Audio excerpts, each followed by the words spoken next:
Hi everyone! In this video, I'll be teaching you how to unpair Apple Watch with and without iPhone.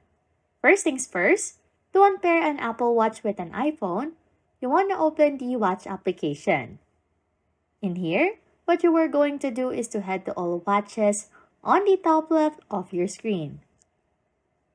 Here in All Watches section, just press the small circle with the letter I, located at the right side of the Apple Watch connected. Here, you'll be able to see all of the information regarding your Apple Watch.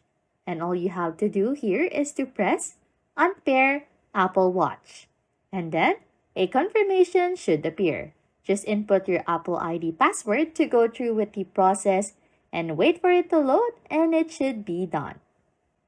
Next, to unpair an Apple Watch without an iPhone, you want to access the Apple Watch settings.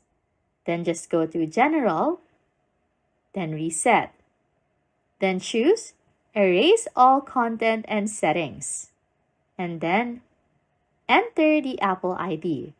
After that, your Apple Watch will be factory reset, wiping all data and unpairing from previously connected devices.